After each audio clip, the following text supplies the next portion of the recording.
પણ નબળો વિચાર આવવો નહીં. આ પ્રથમ લક્ષણ. બીજું, સંસાર જે હાલે એ રીતે હાલે, પણ તમારી અંદર જેટલું પોઝિટિવ વાતાવરણ હશે ને એટલું તમને સામેથી પોઝિટિવ વાતાવરણ પકડાય. નેગેટિવ આવશે. એમાં પાછી આપણી પરીક્ષા થાય. તમે બહુ આગળ વધો ને એટલે હેરાનગતિ થાય. શું કામ?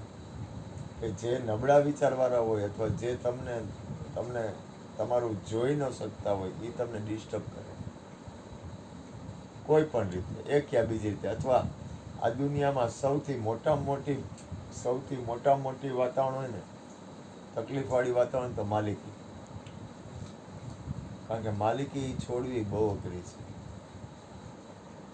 માલિકી છોડી દેવી ને બહુ કઠિનમાં કઠિન છે. માલિકીનો ત્યાગ થઈ જાય ને તો જીવનની મજા જુદી આવે. અને હું ગુરુ કૃપાથી અત્યારે અહીં બેઠો છું.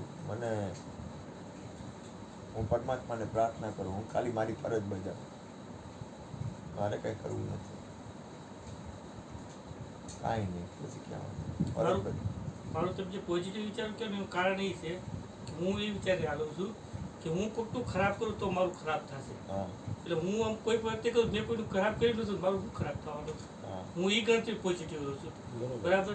હું કોઈ વસ્તુ પાછળથી કરું, કોઈને ખબર નથી, પણ કોઈને ખબર પણ કુદરત તો જોવે છે. એ જોવે છે, એને બધી ખબર છે. મેં તમારે જે કઈ કહ્યું, તમારી પાછળથી મેં તમારું શું ખરાબ કર્યું તમને નથી ખબર. મને તો ખબર. હું ઈ ડરથી હાલું છું.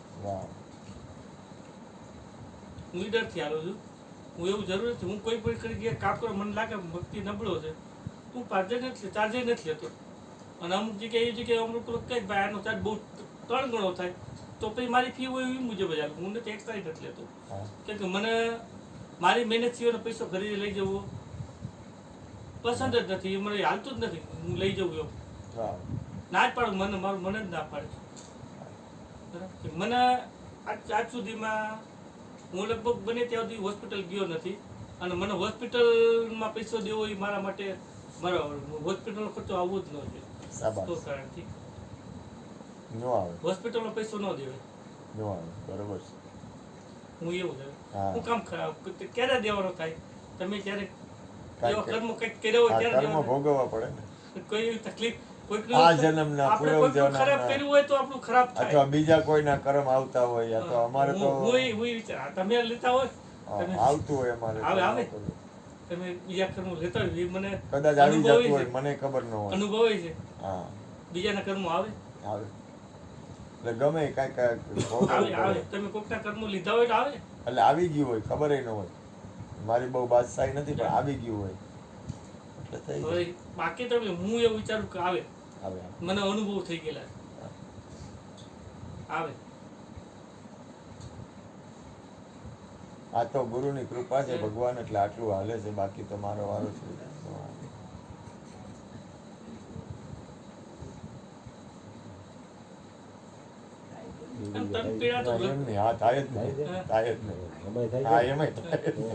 હજી સારું છે એટલું તો ચેતનતા છે ને. નેતર તો ભૂકા નીકળી જાય. નેતર તો ક્યાંય ને ક્યાંય ગાડી જાય. ખબર તમને? તો પૂરું થઈ જાય. જો એ ચેતન ન હોય ને તો પૂરું થઈ ગયું. એટલે મેં ટેસ્ટિંગ નાના ડોક્ટર ચેક કરે છે. જો થતા હોય તો હું જરા પેલું તો ભૂકા નીકળી જાય. તો ક્યાંય ગાડી નો તમારે અસર ચેતન જ છે. આ ચેતન બધું ચેતન છે. એમાં કઈ ચિંતા નથી. પણ આ નસો હોય ને એમાં શું થાય ભગવાન કે હાલવાની ટેવ ઘટી જાય. બીજું અમુક પછી છે ને સુકાતું જાય. કારણ કે ઓઇલ ન મળતું હોય અને આની અંદર ઓઇલ મળવું જોઈએ. એ કોઈ દી ઓઇલ નથી મળતું ને એમ પછી ઉકાય તો કરી ને. અને ગાડી પાછી કેપેસિટી બહાર દોડતી હોય આખી રાત દી એટલે લડે તો ખરું ભાઈ. અને શરીરનું પ્રકૃતિના ધર્મો તો એ રીતે કામ કરવાના. વાતથી 2010 પહેલા ચાલુ એકદમ સિંગલ બોડી જતો 2010